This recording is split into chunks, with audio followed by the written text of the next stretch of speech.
So welcome along to A Story to Tell with me, Richard Beauvoisin. This is mainly taken from my Radio Bath show every Thursday morning from 10 until 12. If you do like it, don't forget to subscribe, share it to others, and let everyone know all about Radio Bath. Hope you enjoy it.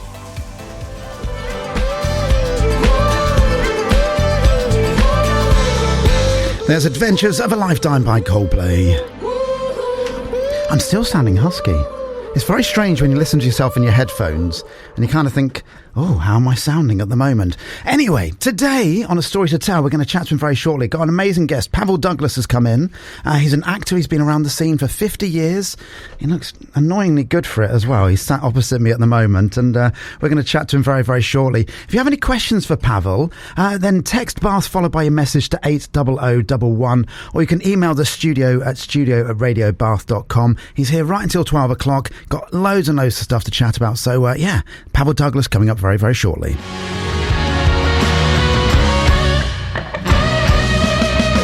There's Sam Fender, Noah Khan, and that's Homesick. So, today on A Story to Tell, I have the amazing Pavel Douglas. Good morning, Pavel. Good morning. I like the amazing bit. Do you?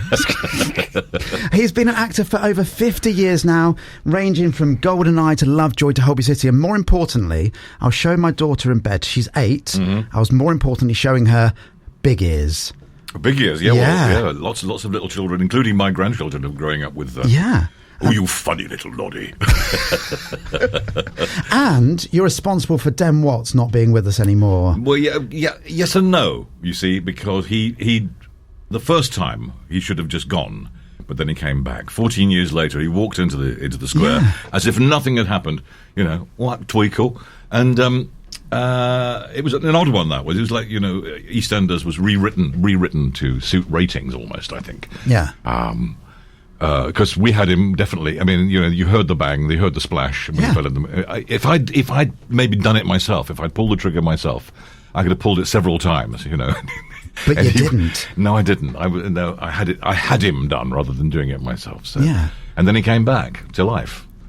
They do that. Yeah. It's a bit like Bobby Ewing in The Shower, isn't it? Exactly, it's that moment they don't really want to kill off the character. No. So they bring them back. Bring them back. Yeah. There we go. So tell us, Pavel, we've mentioned a few of the different roles that you've been in. So it's 50 years. Yeah. That's a long time to be in the business. It is. How has it kind of changed in that time then? How it's changed? Yeah. It's changed technically, obviously, because as has radio. I mean, everything, the technology has modernized itself. Otherwise, it hasn't changed. The bonhomie is the same. The work ethic is the same. Everybody. What is difficult now is, I think, even though there appears to be an awful lot more work out there, because there are so many channels and streaming channels and so many, there are exponentially as many actors. Right. So there are just as many people. I mean, if I were a drama student today, leaving drama school, I'd feel a bit overawed by it all, really, considering just how many people come out of drama school every year. Hundreds pour out into the industry. Yeah. So either becomes a young person's industry, or older people get elbowed out. Or if you're lucky enough to have sustained it for as many years as I have, you end up just playing older and older parts. I was going to ask that question. So I can't remember which actress it was, but she said she remembers the day when she went from playing the daughter in a programme to the mother in a programme, and she found that transition really hard. Well, Michael Caine tells the same story, that he received a script, and he's reading the script, and he's going, he phoned up the producer, goes, I really don't see myself as... No, Michael, you're not the lead in this one, you're the lead's father. That must be kind of a weird moment where you're like, I'm not the be-all and end-all anymore. Yeah. Well, it's like life, isn't it? A little bit. Yeah, we were just chatting off air that, you're a normal person, apparently. Apparently, yes. Apparently so. And mostly invisible when I'm out in the real world, funnily enough. Yeah. I was going to say, lots of people will know who lots of people are, and your voice is, needless to say, being a voiceover artist as well, you've got an incredible voice. And lots of people would know, as soon as you did the Big Ears impression, can you do it again for us, just for... Oh, you funny little noddy. See, everybody that's a child of a certain era will go, recognise that. But of course, we never get to see who you actually are. So what made you start in acting then? Many things, funnily enough. I'm third-generation actor. Right. On both sides of my family.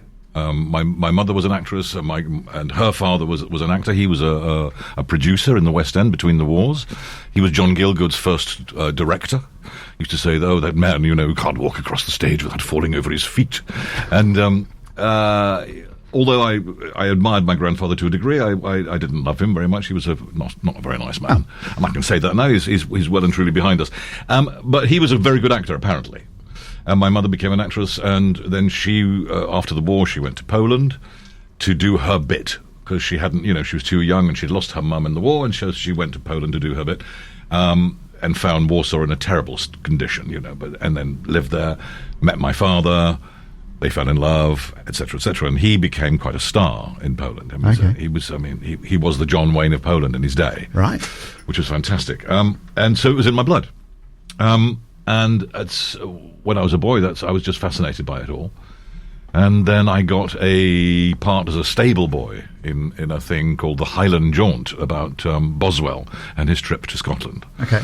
And I was bitten. That was it, The headmaster at the time told my mother, "Oh, it mustn't happen again. He needs to be in the school every day. You can't have him going off doing things." Despite the fact. Can I just say your Scottish accent is way better than mine? So one of my favourite people in the world, a lady called Dot. She's Scottish, and whenever we talk, I try and do a Scottish accent, and she always makes the joke that I'm doing an impression of a Scottish accent. Right. Whereas that just sounded Scottish. Where have you been lived there? Know what I mean? It depends which part of Scotland you want, and go well into Glasgow, or do it a wee bit more Edinburgh like that, which is more pianers and kippers, as they say in Edinburgh. I'm not going to get you through impressions all day, but I'm just enjoying chatting to you. So, but please carry on. So what happened then? And then I became an acting ASM at the Travis Theatre in Edinburgh, because I was at school in Edinburgh. What's an ASM? Assistant Stage Manager. Right. That's the bottom layer, if you like, in the theatre world, where you make the tea and sweep the stage and help make props, and then eventually you become a DSM, which is Deputy Stage Manager, then an SM, then a production manager. If you I've done all that because it's really important that you. I've always said that all actors should do every job in the theatre, really. So you understand, especially if you're going to go to do directing eventually, you understand the entire industry, the entire process of getting a play off the page and in front of an audience. I mean, certainly for my dance business, I've done every role that's in my entire business. So whenever any of my crew come up to me saying, I need help in whatever it may be, I theoretically should know the answer, or I can at least empathise with what they're going through. So that's absolutely a really important thing, that you are able to do everything, which I think is quite critical. And also then you learn to respect everybody else's job. Particularly, I mean, I work with some actors sometimes, about costume. Here's a good one. I was in Thames Television. I worked up my way up from a dresser to assistant wardrobe master. Okay. So I knew the whole business of costume, because it's part of what we do, is how you look. So you have to understand costume. You have to understand how to dress it, and it's particularly military stuff. So many actors who just throw their stinky shirt and socks inside out on the floor and walk out the dressing room and leave somebody else to pick it up. Yeah. When you've been that person that picks it up, you don't do that for other people. You hang it up. You turn your socks the right way around and tuck them in your shoes or whatever. Absolutely. So that when they come together, all the costumes from all the dressing rooms or all the trailers on a film set or whatever, they don't spend hours rummaging around after you. They can just go in there, pick up your stuff, say thank you very much, and gone. And their job is made easier. So you have to think about everybody's job, don't you? So how do you feel today about not being in character? So you are here as Pavel Douglas today. Very strangely nervous. Okay. Because exactly that. I'm normally, and that's why people don't recognise me, because I try to be as chameleonic as possible. I mean, those people who know me in Bath from Natural Theatre days, so many characters. Yeah. And you really get into the character. To become to just be here as myself is a bit weird. I don't know why. But you did the Bath breakfast for us recently, as in the breakfast meeting which we hold once a month, and you were the main speaker in that, and got rave reviews, if I'm honest with you. Everybody came back saying how amazing you were. And again, that must have been quite a strange experience for you, standing up there. Particularly standing up talking about yourself. Yeah. I don't mind standing up talking about other things. I mean, I'm very used to that. talking about yourself is a bit odd, and I'm sure that it shouldn't be, because you see people on, on Graham Norton show, whatever, and they, just very relaxed talking about themselves and their careers. But what they're doing is they're doing the classic anecdotes, aren't they? Yeah. Graham sets them up. They've pre-recorded, not pre-recorded, they've pre-worked out, Graham's going to ask this pre-agreed question about this funny story that you're going to tell, and then you can rehearse that story. So they're kind of still acting in some way. Gotcha. Whereas you don't know the questions I'm going to ask. No. And I know that because I don't know the questions I'm going to ask you. I have no idea where this is going. Okay. So it's just kind of a natural conversation as two chaps talking. And that must be kind of weird. It is, but I mean, you've had experience in radio. I've had a lot of experience in radio. So two chaps talking, we are just doing that. The microphones just happen to be here. Yeah. I remember Terry Wogan saying that his success in radio was being able to talk to one person. That was very interesting when you think about that. Gosh, maybe you've got 1 million people listening to you, but if you think that you're actually just talking to one person. So I'm talking to you now, but in fact, I'm talking to your lovely listeners as well.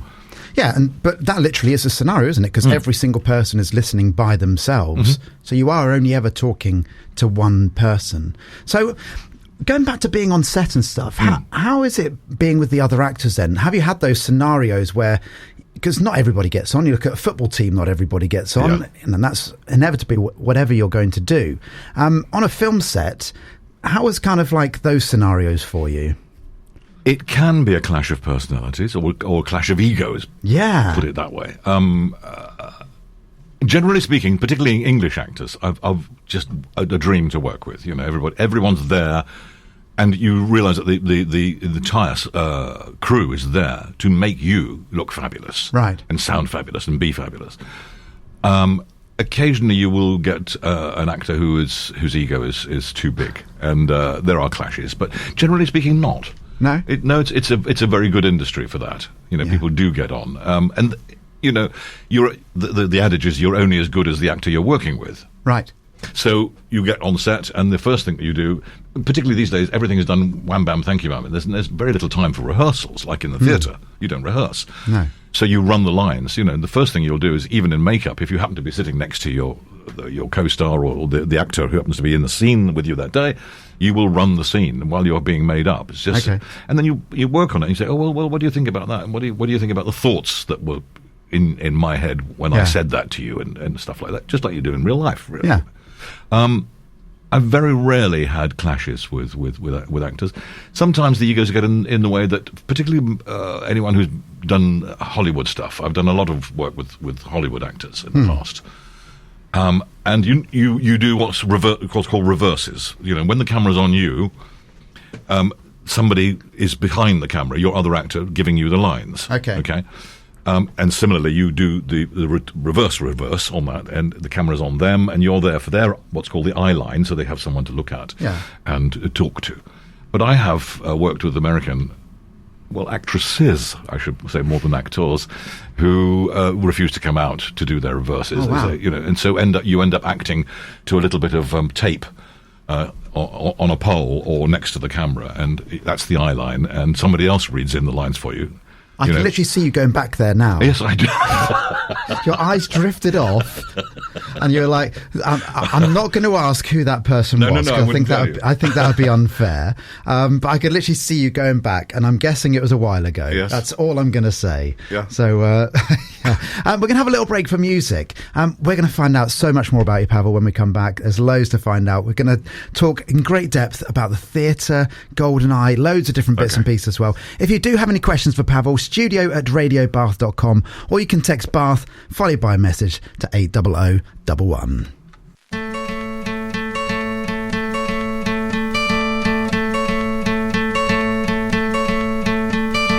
Hope when you take that jump, you don't feel the fall. Hope when the water rises, you build a wall. Hope when the crowd screams out, you're screaming your name. Hope if everybody runs, you choose to stay. Hope that you fall in love and it hurts so Right, so it's back. It's Richard Beauvoisin here until midday today. Here with the amazing Pavel Douglas. You keep saying amazing. Amazing. Yeah. I think you're great. Well, thank you. That's great. That makes me feel great. Now, we're going to talk very briefly about if somebody wanted to get into acting. Yeah. You've been in the business a long, long time. What is the best method? So if I wanted to become an actor, at the age I'm 49 now, turned 50 this year, and I think to myself, hey, I want to get into acting or voiceover or whatever it may be, what advice would you give? Do you want to get into it professionally, or do you want to just get into it to do it? Oh, I'd love to do it professionally. Professionally, Yeah. okay. Well,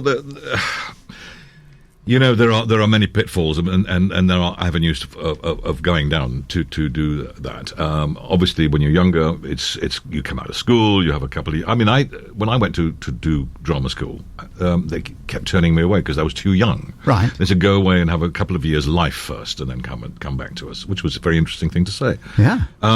Because you come out of school, you haven't had really very much experience. Well, you might have had your head kicked in the playground, or you might have had your first kiss, or you might have had your first cigarette around the back of the bike sheds or whatever. But the experience is very short. Yeah. So go out and let wait tables, or work behind a bar or something. Meet people, and then build an idea of what society is about, so that you can reflect it. Okay. But most people do that, and they go to drama school for 3 years, and they come out, and then they're unemployed for quite a long time. You could join a local community theatre group to cut your teeth, really, and to practice, where it doesn't matter where you fail. It's interesting about drama school, you get given parts. It doesn't matter if you fail in them. The whole point of failing is that you learn. Yeah. If everything's perfect, then you don't learn anything. Absolutely. Some people just have the luck of the devil, and they step into something really interesting. They're seen, and then the next thing, they're in something else, and they're in something else, and they're in something else. But really, you have to do the groundwork first. I think you have to, theatre, obviously. Even improv theatre, get involved. Find out what's going on in your neighbourhood. See if someone's putting anything together. If someone's got a stand-up club that they want to put together, go and try something out. Yeah. Face the fear and do it anyway, or whatever. I've recently done some more stand-up again. I haven't done it for years. As in comedy stand-up? It's comedy stand-up. Okay. Because everybody says, so I looked at doing that a while ago. Yep. Looked at doing it as a good friend of mine, and then COVID hit, and we just haven't ever quite got back to doing it. But everybody says it's the most scary thing in the world, standing up there by yourself. It is. So the slightly more scary thing, I have to say, is doing a one-man show. Right. By yourself. Why is that then? Because you're on your own on stage for an hour. There's no one there to pick you up if you fall. The only experience I have of that, so as I mentioned earlier, I'm a dance teacher, and we teach partner dancing. Right. And many, many years ago, so I'm on stage most nights, and I'm quite used to being on stage, and that's not a problem for me. I'm on microphone, 100 people in the class, whatever it may be, and that's all fine. For some crazy reason, I thought it'd be a really interesting one at the beginning of a class night to say, right, let's all learn how to do kind of nightclub dancing of big fish, little fish, cardboard box type thing, and dunking the basketball and all this type of thing. And I was on stage by myself, and I've never felt so alone. Right. Even though you're there with everybody, and it still to this day it haunts me. I'm never doing it again. I'm always going to be on stage with somebody else. Always. So an hour being on stage by yourself. I presume you have like not necessarily a script, but a plan of what you're going to do for that hour, though. Oh, what? Certainly, if you're doing a one-man show, you've rehearsed it, and it's very scripted. Yeah, doing stand-up is a different thing altogether because you're relying on the moment, and sometimes the pre-prepared material goes out the window because of what happens in the room. Yeah, so you've got to be prepared for that, and then you can get lost. Suddenly, you go, "Oh, damn, where am I?" And your head is completely blank because there's nothing in it at all. Yeah. So you try and stick to the material if you can, particularly unless you're really experienced. Yeah. You watch really, really experienced people. It's just fluid, isn't it? It's absolutely fluid. I study comedians quite a lot, so I do teach training as well. So I train the new teachers how to do it. And, as much as we're not comedians on stage, there's a lot of presentation skills that comedians have, which are incredible. One of the people I think that does it the best is Michael McIntyre.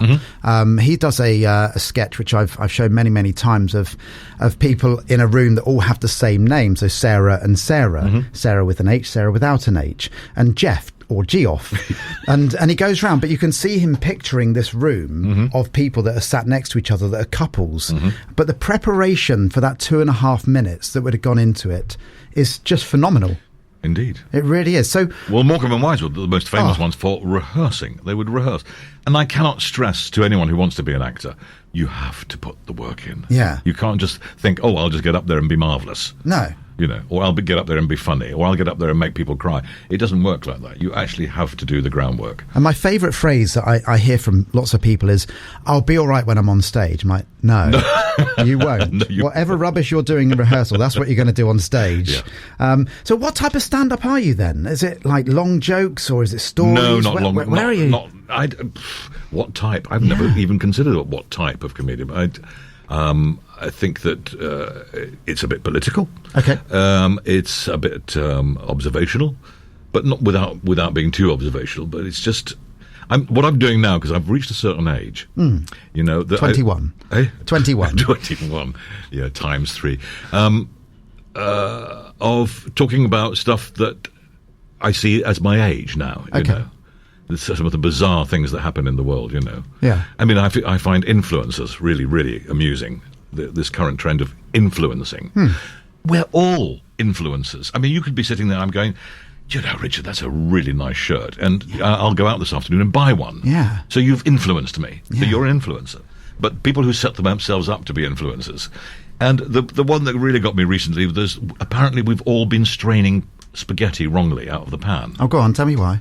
Well, normal people, you put the colander into another larger pan or into the sink, and you gently pour the hot water and all the spaghetti into it, and it drains, and then you put it back in the pan. Okay. Yeah, I made spaghetti last night, and I did that. Apparently, that's the wrong way of doing it. Tell me the right way of doing it, Pavel Douglas. According to the influencers I've seen on Instagram, you put the colander into the pan. Okay. Right. That's the bulbous part. The bulbous part, right, down into the pan. And then you turn the whole thing upside down. Okay. Okay. So you end up with boiling water, steam, and spaghetti flying all over your kitchen. Okay. And you still have to rinse the colander out. I just don't understand it. I'll be honest, I don't understand it either. No. The only other chance I would have of doing it is we have one of those lids that has the perforated holes in the lids. Yeah. And that works as well. But it's slow, but it works. It's really slow. But yeah, I don't get that at all. I'm literally imagining that last night. Yeah. Tipping that over my sink. As you say, it would have just gone everywhere. Everywhere. So. But that's, so that's what the influencers are telling us that we should be doing. Well, the influencers obviously are correct in all ways. Of course. That can possibly be made. You're part of the table read team for the London Screenwriters Festival. I was. Well, the London Screenwriters Festival seems to have taken a back seat, particularly the last few years with COVID and one thing or another, because it relied on everyone descending. We used to do it up in Regent's Park at the University of London. They have a campus there. Tell us what it's all about, though, or what it was all about. It's about new writing for TV and cinema, not for theatre. And people come, and there are lectures from well-known directors from all over the world who come, talk about script writing, talk about how to get from script to screen. People are taught how to pitch their ideas. You have, for example, a thing called the lift pitch, where you imagine that you are in a lift going between floors, and you've only got 30 seconds or 2 minutes or whatever. It depends how many floors you're going up to tell somebody your idea. So they do that, and they also have this what's called the actors' table read, where you get actors and directors into groups. I think we had about 10 rooms, all on one floor, and the writers come in with their sides, as they're called, not the whole script, because we haven't got time for that, not even the whole scene or the whole whatever, but maybe 3 or 4 pages, and they'll come in that, and we'll be each allocated a part. We'll have a few minutes to read it. Then we'll perform it in front of the director, the chosen director, and the writer who's come in. Then the director will speak to the writer and say, "Well, what did you think of that?" And they'll suddenly, for the first time, having real living people speaking their words, they'll realise, "Oh, I shouldn't have said that. I should have written that. Oh, I see." And so many writers write. They write characterizations for the actor. He looked out of the window angrily. Yeah.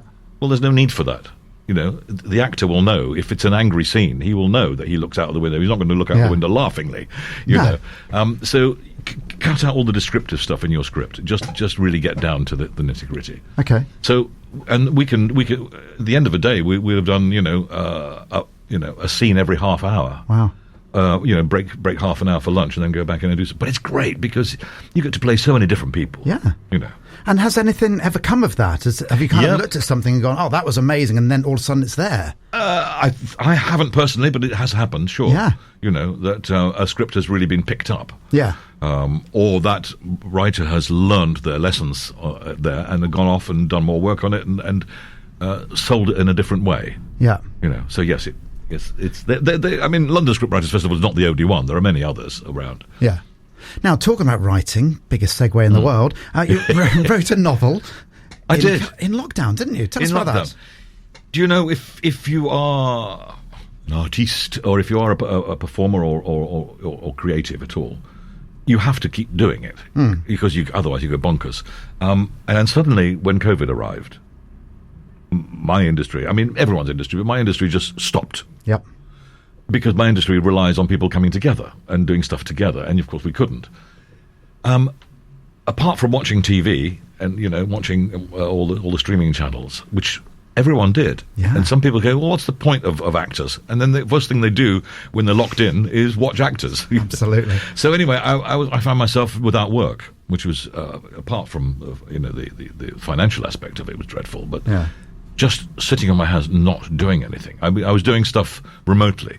Doing play readings over Zoom with other actors just to keep our brains going. And did you ever wear trousers, or is it just from the waist up?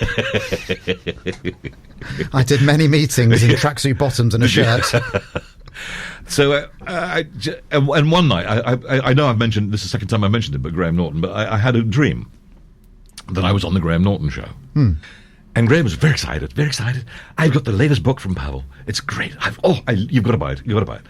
And then he reads the first chapter, which is and it ended up being a page long, the first chapter, introductory Can chapter. I just say very quickly, another great impression. Graham Norton, you nailed that one as well. So Scottish and Graham Norton. I'm going back to Joey from Friends when somebody says he can speak French. You're like, I'm adding that to my resume. But anyway, you can do a Graham Norton impression too. Please carry on. So I woke up and my wife said, "You're right." And I went, I just had this extraordinary dream that I was on the Graham Norton show. And... well, I'd written a book, and he read out the first chapter. She said, "Can you remember what it was about?" And I did. I remembered every single comma of that first page. And so she said, "Well, you better write it then." So I got up and I wrote the first chapter. Yeah. And it just poured out, and it just kept pouring out. Yeah. 100,000 words in the end, and I've been told I need to cut some out. It needs editing. It needs editing, yeah. And every single chapter we were talking off air isn't a normal chapter name, is it? No, the book is called Medusa Muse. It's set in a made-up corner of sort of Notting Hill, Maida Vale, in 1969. Right. Yeah. They say you should write about what you know, so I wrote about sex and drugs and rock and roll. Why wouldn't you? In 1969. And 1969 was, for me, the end of the best decade for music. I mean, it was an extraordinary decade for music.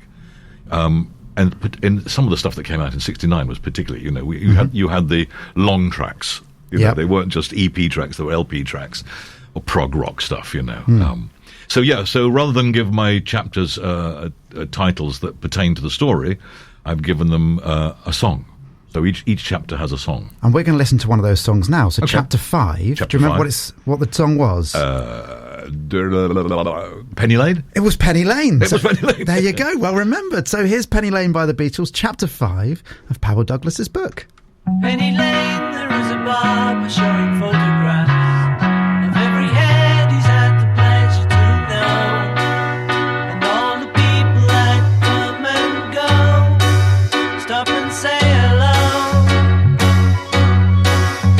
On the corner is a banker with a motor car. Okay, it's Richard Beauvoisin here until midday today with Pavel Douglas, actor, stand-up. I'm going to put that in there now as well. And comedian and voiceover Can I just artist. say something to your listeners, though? Go on. Dear listeners, you are obviously very used to this show, but how many of you actually know what Richard Beauvoisin means? Go on now. Beauvoisin. Beauvoisin. You say it so nicely as well. It means handsome neighbour. And he is. He is a handsome neighbour. Wow. Well, he's not my neighbour, but right now he is, because we're just across the microphones from each other. But Beauvoisin, handsome neighbour. Handsome neighbour, there you go. Yeah, I have nothing to say on that. He's not even blushing, you know. No, I'm aware I'm not the ugliest person in the world. I'll go down that route. As like yourself, you know, when you're kind of in the public eye, as I am regarding my dancing side of things, you kind of have to look after yourself to some degree to make sure that when you leave the house, because you never know who you're going to come across. True. And people then recognise you and you go, oh, hi. I don't do resolutions, but I thought this year, because I needed a pickup, I would not wear all my old mungy clothes anymore. Okay. You know, I mean, you do, obviously, if you're gardening or working on the car or whatever. But generally speaking, if you're going to go out, present yourself as you would like to be seen.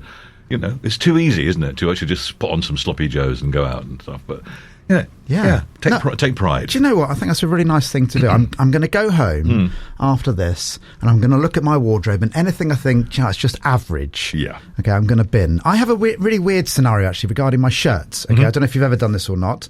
Okay, but so I like to rotate my shirts, because I'm on stage all the time, and you don't always remember, because you chuck things in the wash and you get them back out and you stick them up. You know, I've worn that shirt like 5 times in the last 2 weeks. So I have a scenario. So I have my shirts lined up. They're not ironed, but they are lined up. If I take it out of the washing pile, as in it's being cleaned, I always pop it on the right-hand side. And then it moves its way up. And then it kind of concertinas along, you see. So I rotate my clothes around. Wish my T-shirts were the same, but there we go. It's a different matter altogether. Right, we're going to talk about the industry again a little bit longer. So we're speaking off air about COVID and how difficult that can be for actors, and certainly in the dance industry, that's very difficult as well. But how do you deal with the fact of you're not always going to be in employment? With a mixture of sometimes relief and mostly trepidation, because we live to pay the bills, don't we? Do we not? Sadly, not all of us become superstars that don't have to worry about that. So you are always thinking about, you're always thinking about the next job, and as an actor, you're always pitching, constantly pitching. It's an extraordinary thing. You'd think that even if you were well known, and I have a reasonable CV, of stuff that I've done, but the competition is so strict and so stiff, rather, that you're up against other people, and it's not a question of whether you're good or not. It's whether your nose is the right shape, whether your hair's the right colour, whether you're too short, too small, too fat, too thin. Yeah. Those are the decisions made by casting agents and directors, casting directors, and directors. So you're never really sure where the next paycheck's coming from. Yeah. And there can be long gaps in between. So you find most actors have what's called a side hustle. Okay. Whether they become a celebrant or whether they work in a shop but you need a job. Obviously, you need a job where your employer understands that you may need to just drop it at a moment's notice and go off. For example, I didn't know that today that I need to be in London early this afternoon, and I'd already agreed to come in here.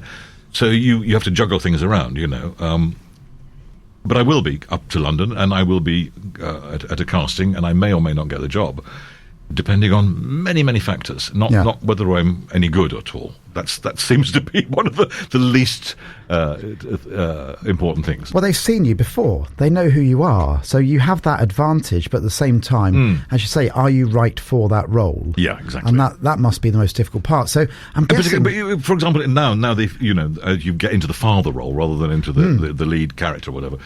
They've got to make sure that you resemble your leading man. Of course. I mean, I couldn't be Tom Cruise's dad necessarily. I don't look anything like him. No. No, he'd come up to my waist. I was going to say, you're a little taller than he is. You're a little taller than I am, but that's not difficult either. So, but one of my favourite things, I always think about Zac Efron, and I've got a huge amount of time for him. I think he's a fantastic actor.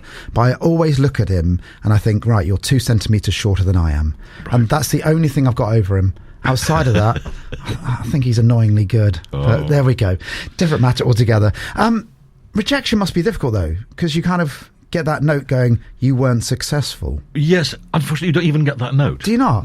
These days, you throw yourself into it, and then you sit on your hands and wait and wait and wait and wait, and sometimes you get nothing back. Not even my union equity is really trying to do a yes/no. Yeah. Simple yes/no.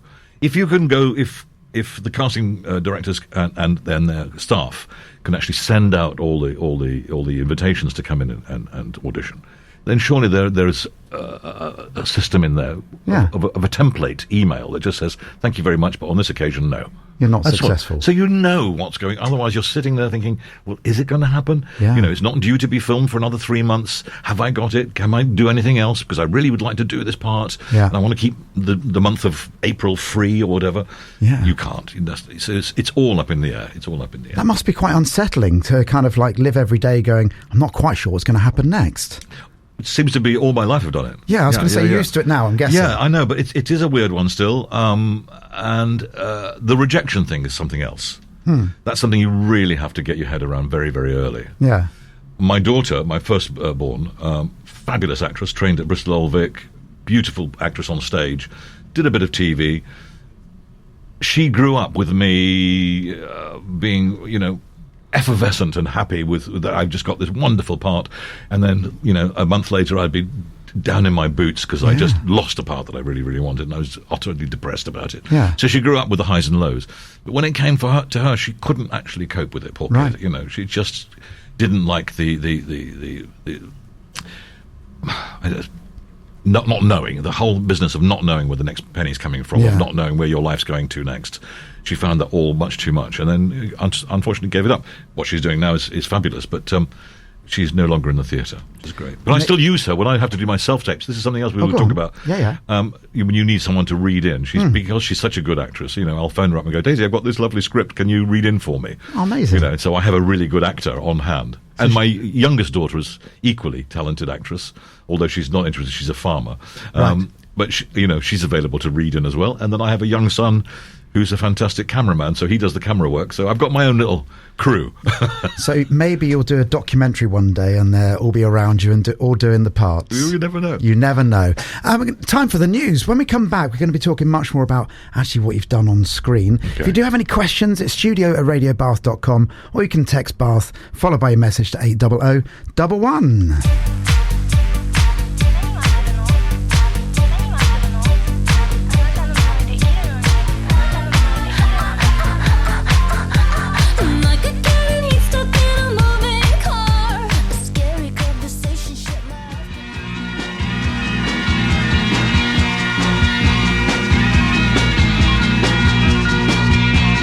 There's Jumpin' Jack Flash, The Rolling Stones. Another chapter in your book, Pavel. Yep, chapter 18 that was. Chapter 18. But what was the chapter about then? Can you say... Oh, Lord, I can't remember what chapter 18 was about in particular. No. The thing that I wrote at the very beginning of the book is some of this is true. Okay. Now, that's quite interesting. That leaves it open. Which bits are true? Yeah. I'm not telling you which bits are true, which bits I've made up. So some of it is true. Okay. And this book is available in all good bookshops and some terrible ones as well? Oh, gosh, I wish it were at that point. Not? It's very... It's not easy to write a book, but that's the easiest part. Yeah. The hardest part is getting it out there. Okay. Finding a publisher, Have you thought about self-publishing? Yes, I have. I've spoken to many people, and I know people who have self-published. Yeah, a friend of mine does. Yeah. I don't really want to go down that route. Fair enough. No, it's it's not for you. Well, it's not that. It's just that trying to keep all the balls in the air with work and staying and staying alive and seeing one's children and doing all those things. It's like having an agent. I mean, that's another thing that we haven't touched on with young actors. It's so hard to represent yourself. Yeah. There is Spotlight, which is it's an actor's tool, but you have to pay to be in it. But they will give you what's called a jobs feed if you don't have an agent, and you can look on that and you can apply yourself. Okay. But my goodness me, what a minefield that is! If you That would be tough, wouldn't it? Because you just don't know what's suited for you. And then not only that, but then the negotiations. They offer you a price, and your agent goes, "Oh, I think he's worth more than that." And so they haggle for you. But I find it impossible to say, "Oh, I'm better than that. I want more." Thank you very much. You need some chutzpah to do that, I think. And that's the agent's job, isn't it? I suppose it's a bit like a good accountant should pay their own fees because they're saving you money. that prince will I be wish. behind that. Wouldn't that be nice? I have a very good accountant, I'd like to point that out. Yeah.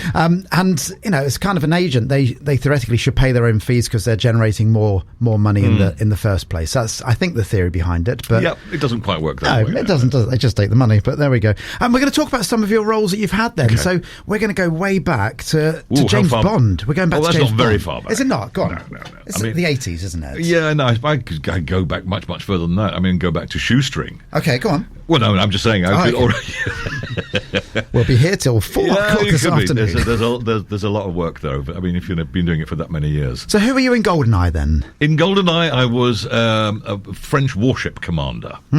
So I was down in very lovely. I had a week filming in Monte Carlo on this brand new state-of-the-art French frigate, Right. nuclear-powered French frigate with Exocet missiles, Okay. and the whole bit. And it was great fun, great fun. Obviously, when you're in uniform, the actual sailors working on the ship, it was a functioning frigate. It wasn't as though it was just parked there Okay. and we were allowed to use it. It was on standby, but we were still using it. Yeah. So everywhere I went on deck. I was being saluted because the guys they don't see the man. They see the pips. Yeah. They see the badges. They see and as far as they were concerned, I was an amazingly high-ranking officer. So people were saluting like mad everywhere I went. Yeah. But it was great to be on a. It's great to be on a Bond film, I have to say.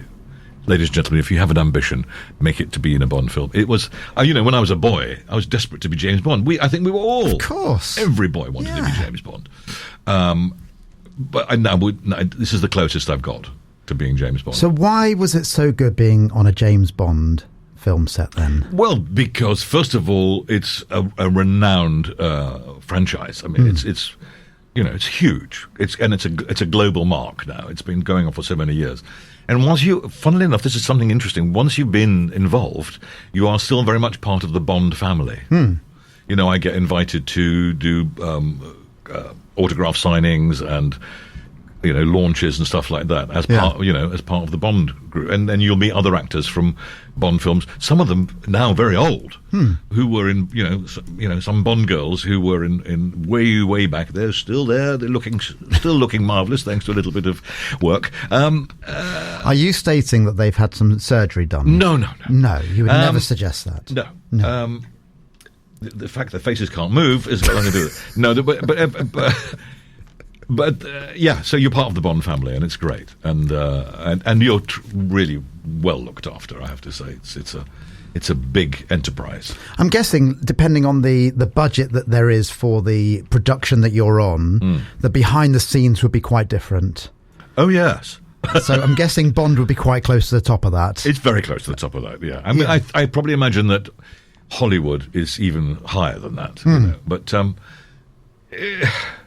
you don't do it for that. You really do it just for the joy of being the character. That's for me is the thing. I love it's, and every part that you play in some funny sort of a way. It's a bit like time travel. Especially if you do stuff a period drama. Yeah. To be but in the moments between action and cut on any scene, you're aware, of course, of all the technicians and the booms and the lights and the camera and where the cameras are, because these are all very important things to know about, so that you don't look down the lens by mistake, and so that you're properly heard and all the rest of it. But in the moment of actually doing it, all that disappears, and you are in the moment. Yeah. I think I mentioned to you I did Prince Caspian and the Voyage of the Dawn Treader for Narnia for BBC some years ago. And we filmed it all around Bristol because it was done. Was it HTV? I can't remember if it was HTV or BBC. Never mind. I was at one scene. I remember I was knighted by a prince dressed in gold armour. Wow. In a hall full of smoke and horses and actually for a moment it just felt so real. I could have been there. In fact, I was there. Yeah. I was there. Yeah. Or another one I did, Robin of Sherwood, I think, and then you're being asked to ride through the woods, on a huge horse with a crossbow in one hand, and a cloak flowing behind you. jumping over little streams. They lit fires and there was smoke and everything. And you come, and there are lots of cameras, obviously, to see the chase through the woods. And then you get a voice through a megaphone going, "That was great. Can we go again?" And you go, "Yes, please. Can we just keep doing this all day?" I'm guessing you can ride pretty well then. Yeah. Yeah. So where did you learn to ride then? Just as a boy, I was fostered a lot as a child, and I was fostered on farms in Scotland. Right. And they had horses. They weren't horses. They were pit ponies that had been given a second life. Okay. So I had a pit pony called Tyree, who was a matted ginger horse, but he, having spent his entire life underground pulling trucks, in the mine, he was to be out, in the fresh air in the fields. He was a joy to ride because he just suddenly went, "Oh, this is being a horse," not being stuck underground. So my daughter goes, she has horse riding lessons, or Yeah. she's on a pony at the moment still. Yeah. Of course, she's 8 years old. And bless her, I went to watch her the other week, and she was on a pony that was just a little bit too big for her. Right. So no matter what instructions she gave the pony, it didn't do anything. And she was just there, like, trying to do stuff and move her body in a certain way, and nothing happened. Any tips for people that want to ride a pony or a horse? Get to know it first. Okay. Yeah, really get to know it. Don't just walk up and get on it. Talk to it. Stroke it. Talk to it. Say, "It's all right. You're good. I'm gonna be on you now." And and so that they know that it's that person. Yeah. Animals aren't stupid. They have inherent understanding, and they know that person is going to get on their back, and they might be a bit more sympathetic. Yeah. Now, you had the moment where you were playing, is it two lords at once? Yes. Am I right in thinking about that? So you were in Lovejoy, which I used to love Lovejoy. Yeah. And so, scaringly, I used to watch that programme all the time. I would have watched you on TV, obviously not knowing we were going to have this moment now. How many years ago was that? It's got to be 80s, hasn't it? So we've got to be 35 years ago. Why am I asking you? The first series we did, I think, was 85. Yeah. And I can't remember how many episodes there were. And then there was a problem where producers and people fell out with other production companies. Okay.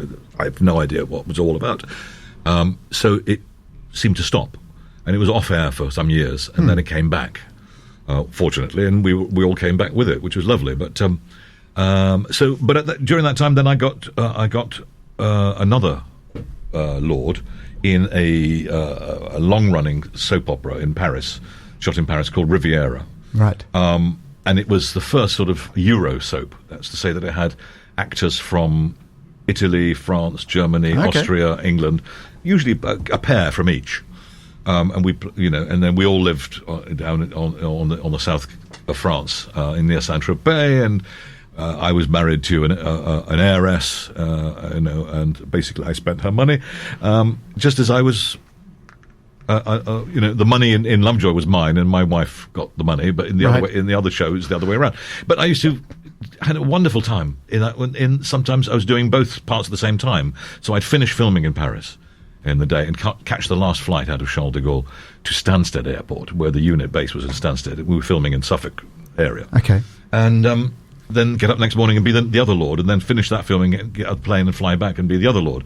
So I had to try and disassociate the two lords. So I made one flippant and one quite serious. So you changed the character. Was it your choice to kind of make those characters that way? Absolutely, yeah. Because otherwise, as you say, you might kind of flip into the other character. Blur, and you end up playing the same person. I mean, people go, "Oh, well, it's always you." Of course, it's always you. You're not going to change your face that much unless you go for prosthetics and the rest of it. But an actor's toolbox is a question of having 20 tools, let's just say, many more, but let's just, for the want of argument, 20 tools, and it's how you arrange those tools and which tools you use to make the character that you are. And your experience will mean that you now know which ones you should do at a certain point. And obviously, as you were going through your experiences, you'd have learnt those lessons. Well, for example, the way you dress. One would dress in a particular way, and the other one would not dress that way. Beryl Reid used to always say, always start with the shoes if you want to build a character. Okay. Because they affect the way you walk, the way you think. You look down at your shoes. Are they scuffed? Are they smart? Are they pointed? Are they blunt? Are they high? Are they low? Yeah. It affects your physiognomy. As a dancer, you will understand that, how you hold yourself. So Beryl used to say, always start with the shoes. So you make sure that the shoes are very particular to the character. Now, you're also in Doctors. Doctors was great. Tell me why Doctors was great, then. Doctors was great, particularly for me, because the storyline was fantastic. And I remember saying to the producer that when I went up for it, I went, you sure this is suitable for daytime television? Wow. And they said, yes, well, we want to try something a bit more edgy. And I played a very high-ranking police officer in the area where is it? I can't remember the name of is it Lethbridge? I think it's Lethbridge. A very high-ranking police officer, a superintendent, who had a strange proclivity for how should I put it on this morning, this early on the radio. We're on daytime, remember? Yeah, murdering whores. Okay, lovely. Yeah, he'd have a bonk, and then he'd decide to murder them, and because of his position, he was able to shuffle off the guilt to other people. Okay. Until it eventually caught up with him. I can talk about this because it's aired a long time ago. Yes. And we won a soap award. Right. And we won a soap award for best single episode for the last episode where I get my collar felt. Right. And we also won a what's it called? It's not a BAFTA. It's gosh, I can't remember now off the top. That's of my head. okay. Another award, British in the Midlands, another TV award. Yeah. But it was such a wonderful character to play because you couldn't give it away. I couldn't give it away that I was the baddie until the very last episode when I imagined people going, no, don't go into his house, it's him, it's him, you must, of course. And then dear, lovely, wonderful Diane Keane, who played my counterpart in that, my love interest. Right. And she did come to my house, and I did try and strangle her.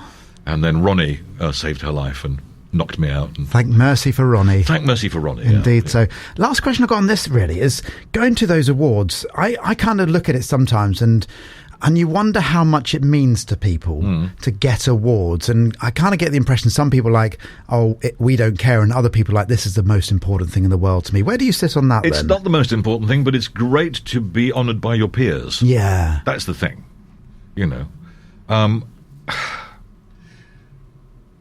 The applause that you get in theatre is a wonderful thing, and I'm always very grateful for that because you think, oh my God, they think I've done a good enough job, and people don't applaud out of politeness. If it's rubbish, that they go, well, or they'll all I've left at the interval of plays I've gone to. I just couldn't stand watching another half an hour of it. So if people stay to the end and they applaud, so it's very much similar thing. The awards. I know there seem to be an awful lot of awards ceremonies, and people will go, "Oh, you actors, you're always patting yourselves on the back." Yeah. Well, that's not true. I mean, I've had 50 years in the business, but I've only been awarded twice. Yeah.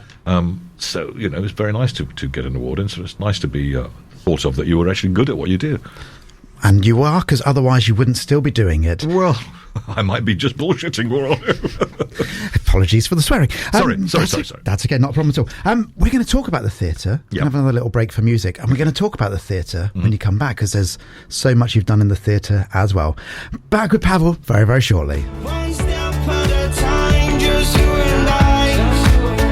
Yeah, one step at a time, just you and I. Yeah, one step at a time, just you and I. Love that track. Tom Walker, Just You and I. Back with Pavel then, Pavel Douglas, actor, stand-up comedian, voiceover artist, writer. Go on, keep going. Idiot. Absolutely. And amazing, as I've said twice at least. We're going to talk about the theatre. Now, the theatre to me is very dear. I was very fortunate to go and see, well, not fortunate, I paid my tickets, but to go and see Brian Connolly, I believe it's Brian Connolly, in Panto at Bristol Hippodrome a couple of years ago.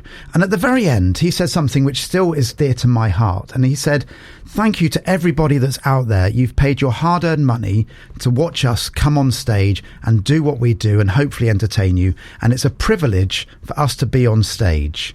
And that has always kind of sunk deep with me, because when I'm out there teaching and I'm up on stage and people have paid their money, paid for a babysitter to come out, I feel privileged that people are going to listen to a word that I'm saying in regarding when I'm teaching. Yeah. How do you feel when you're on stage? I concur completely with what Brian said. If I may, my own anecdote of that is that during the COVID period, again, if we go back to that, in the period between lockdowns, I was invited to do a play up in Stroud for the Stroud Theatre Festival, which we did in the tram shed, which is next to the station. And it was packed. Every as packed as it could be, considering they had to put the chairs 2 meters apart. Yeah. and the lights were on all the way through, and people sat in their overcoats with masks on. But the queue was round the block in the pouring rain, and people were so desperate for live theatre. This is people forget this, you know. Yeah. If you like theatre, then you are desperate for it, and you are desperate for that contact, that communication that can only happen between two live people. Mm-hmm. You know, you can watch TV and listen to the radio, and those are very pleasant things to do. But there's something magical about actually being in a room full of other people, experiencing an emotion all together. And after every performance, there was usually this moment of calm before the applause. We would applaud the audience. And I remember making a little speech one night saying how privileged we felt that you people had come to see us, you know, and it was a wonderful, wonderful feeling. Yeah. No, the theatre it's so live and real, and I know it's a really strange thing to say, but it's almost like the smell of it as well. It's just different. TV is cold in that regard. The roar of the grease paint and the smell of the crowd. Yeah, you can just smell it and feel it a little bit more for me, and you can feel the emotions. Certainly, like we were talking off air about the fact that I judge dancing, and quite often if I'm standing up on the stage looking over, I can see the kind of what everybody's doing, and I get a bird's eye view of it. However, if I'm down on the floor, I can feel them. Yep. And I certainly like to be in the stalls, for instance, when I go to the theatre, because I can feel the actors much, much more. Oh, I don't feel me, love. No, but from the obverse thing is that when you're behind the curtain waiting, you know, if it's a traditional theatre with a curtain, you're behind the theatre and there's the hubbub of the audience, and the rustling of crisp packets and the drinks and the things and the excitement that you can that's palpable. And then it all just goes quiet and you go, uh-oh, it's my turn now. The lights go down. But you don't even see the lights going down, you know, the house lights go down. But but it's just that wonderful fade that you get. It's not an instant quiet. It goes, yeah.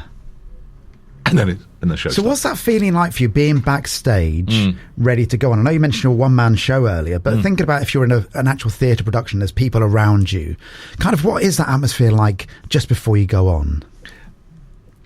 Where's the nearest loo? There's often that. Yeah. You always check your flies. Yeah. Because it's very easy just to go on stage with your flies open. It's not a good look. No. There is it's a mixture of excitement and trepidation. Yeah. And I suppose that theory of, you know, if you're not feeling nervous, it doesn't matter anymore, and it's time to stop. Oh no! I'm good Lord, and every actor I speak to is always nervous, terribly nervous. I mean, I was going back to Goldeneye very, very briefly, talking to Piers one night in the bar, and he was saying that how he was so nervous working with Judi Dench because she was such a great, you know, he was the number one in the movie, but she was a great, you know, English starlet actress, and he felt a national treasure. He felt immensely nervous, right, until he spoke to her, and she told him that she felt immensely nervous working with him. And he suddenly felt better. So are there certain actors you've kind of worked with multiple times, I suppose, and you get that relationship with them? No, but you do tend to stay friends. Yeah. You know, particularly if you've been, you know, had intimate, not necessarily physically intimate, but emotionally intimate work to do together. You do stay friends. It was a lovely thing happened, I can't remember, a couple of years ago, when my wife from Lovejoy was in a play at the Euston-Off. And my wife from a film I'd done not long before was in a play in the main house called The Price. Okay. And one evening, I and my real wife went out with my two screen wives, and we went out for supper together, and then there I am sitting with three wives. It's wonderful. Well, there we go, and you know, you are that man. That's all I'm going to say. You've been a member of the National Theatre Company here in Bath. Natural Theatre. Natural Theatre. Yes. Sorry, did you say national? No. Oh, I thought you said national, because so many people do. Oh, okay. You go, oh, you're in the National Theatre. I wish I were in the National Theatre, but it's Natural Theatre. Yes, the Natural Theatre. The Natural Theatre, which has been going for 52 years. Wow. And I remember when Ralph Oswick, many of your listeners will remember Ralph. He's also known as Lady Margaret. He's at the opening of every envelope in town, cutting the ribbon. But his thing that used to say that we had taken theatre to more people than any other theatre company in the world. Yeah. And it was very true, because we had, with Naturals at one time, again, it's not since Brexit, dare I mention that word, I'm sorry if I'm swearing again, That's okay. but we don't tour internationally in the way that we used to, but we have toured internationally. Yeah. Australia, Japan, far-flung bits of Russia, Turkmenistan, South America, North America, above the Arctic Circle, You've been everywhere. Been everywhere with the company, and we have performed to hundreds of thousands of people. So what happens when you're outdoors, of course? You don't have the restrictions of only a 100-seater theatre. No. Now, if you had to choose between acting in films or TV or being on the theatre, which one would it be? I could answer that immediately, very, very easily. I would. I love acting in film, Right. and I love directing theatre. Okay. So you love the directing side of... Yeah, the whole business of performing theatre. Again, if you're a young actor, great. Do as much theatre as you can while you're young and before you have a family. Yeah. Before you have responsibilities and bills to pay. Because theatre doesn't pay. No. It really doesn't. It very much is you know. I mean, none of us do it for the love. We do it for the income. Sadly, of course, you do it for the love as well. Yes. But I remember when I was young and footloose and without children, you could do theatre. You could, because you're away from home. You're touring. You're packing your bags every week, moving to another rep theatre. In the days when we used to do more touring theatre. Then you grow up and you have children and you have bills to pay. And unfortunately, unless you've got a film in the bank or a TV series or a commercial that you've done that can, you've got something to fall back on.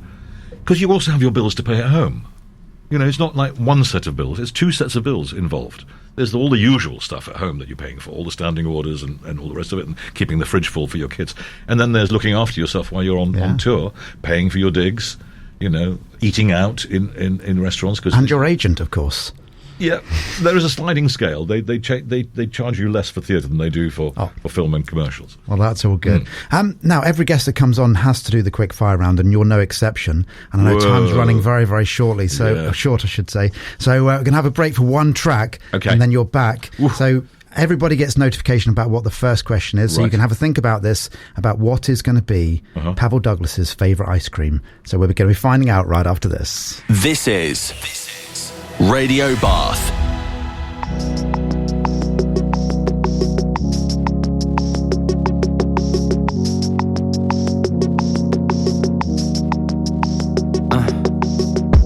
But they saw what I saw.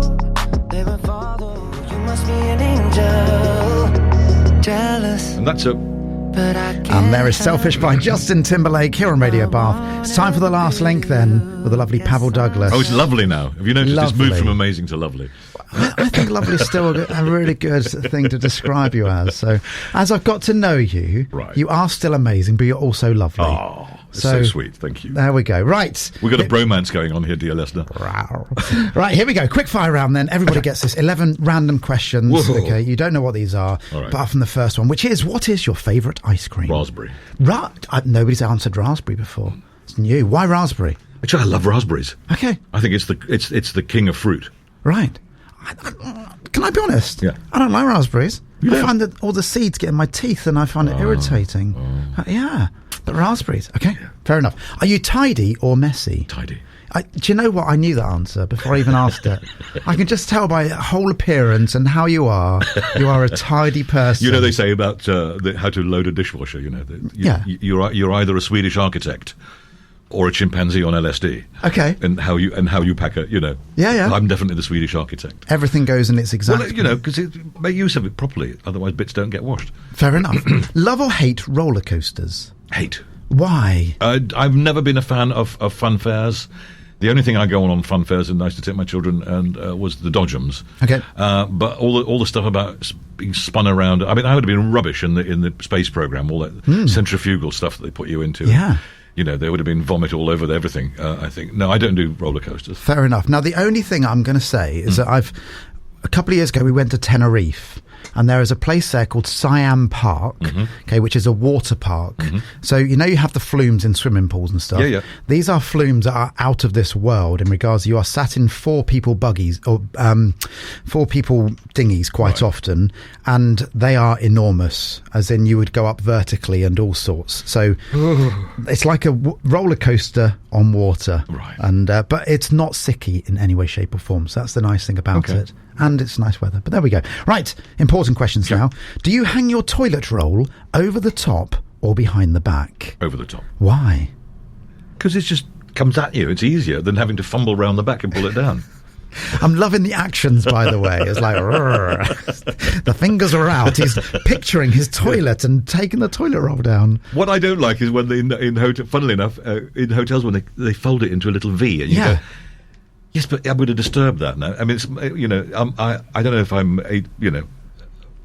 what's the word? I can't remember the word, but then I feel that after I've used it, I should fold it back into a little V. Oh, okay. I don't do that. You don't do that. No, you don't leave the hotel with a V shape.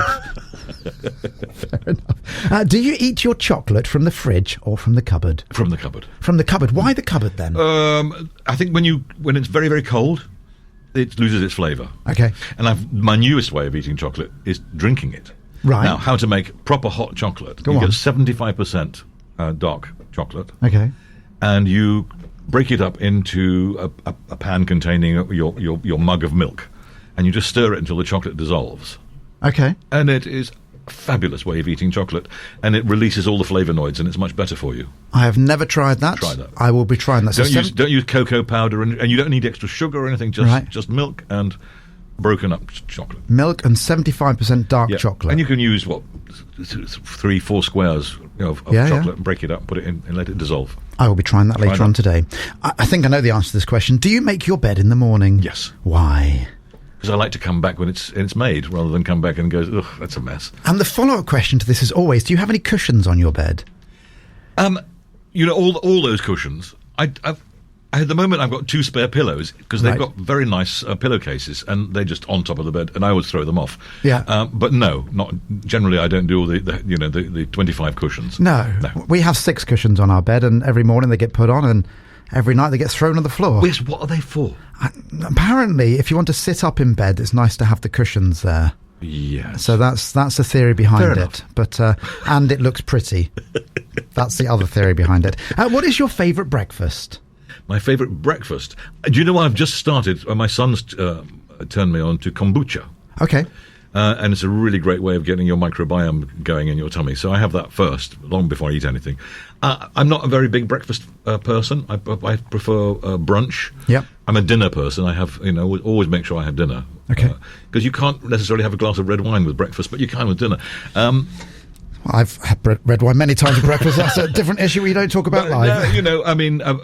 I like, if I'm going to have a bit of scrambled egg on toast or a bit of, a bit of really good quality muesli. Fair enough. What is your go-to, if you had to do it, your go-to karaoke song? I do Like a Virgin, but done as Arthur Mullard. I like a virgin, kissed for a very first time. Now, I know this is radio and you can't see Pavel here, but he literally just went straight into character. There was no messing, just straight there. Sounded absolutely fantastic. Really hard one for you, this one, okay? Favourite TV programme or film, and it doesn't have to be something you've done yourself, so something you may have watched. Okay, I loved Call My Agent. Right. I know because it was probably about my industry, but it was very, very funny, and it featured some of the great film stars. I also love Inspector Montalbano. Okay, I've watched neither of these. Commissario Montalbano. Okay. He's in Sicily and he solves crimes. But again, it's a wonderful series because Italy is stuffed with really, really good older actors. Yeah. And you watch these people at work and you think, my goodness me, you're good, Yeah. But it's and it's also the Sicilian countryside, which is beautiful. So that's pretty good. I love those 2. Amazing. Right, 2 questions to go then. If you came back in your next life as an animal, which one would you be and why? As an animal? As an animal, yes. You can include birds in that, by the way. Okay. I'm currently renting with a friend of mine and she has an extraordinary Siamese cat. Okay. And Siamese cats, I've never really known a Siamese cat, but a Siamese are more like dogs than cats. This cat plays fetch. Wow. Okay. You throw a paper ball and he'll run and pick it up and bring it and drop it at your feet. And he's also incredibly well looked after. Yeah. So I think if I were going to be a really cosseted cat, I'd be a cat. A cat is the favourite answer. But a Siamese cat is very specific. I like that. Yeah. Yeah, very good. And your last question then, Pavel, where is your happy place? Where is my happy place? Yeah. Oh, gosh. Where have you gone to right now? Do you know the happiest place that I remember distinctly was when I took my first children, when they were very little, and I took them on holiday to Turkey. And every morning we were told about a tiny little beach that you could go to that had a restaurant. It was inaccessible by land, but you had to go by boat. Okay. So every morning we'd get on this boat, and I'd sit on the prow of the boat with my one foot dangling in the water, and the blue sky and the sun up above and the spray in my face as we skimmed across the Aegean Sea. And I just felt really happy there. And I thought, if death could be this, I'd be really happy to die, because just sitting on the prow of a boat skimming across the Aegean. Sounds like an amazing place to be. But as far as other happy places, then you grab them where you can find them, don't you? Absolutely. Pavel, thank you so much for coming in today. Really appreciate it. I hope you've enjoyed it. I have. It's been a great pleasure. Thank you. You've been amazing to talk to. I could literally talk to you for hours. I hope all the casting stuff you've got coming up today goes all right. Oh, yep. Enjoy your trip to London. Thank you. I know you've got to go and jump on a train. Indeed. Yeah, indeed so. So thank you, Pavel, and we'll see you again, no doubt, very, very soon. Thank you very much, and thank you all out there.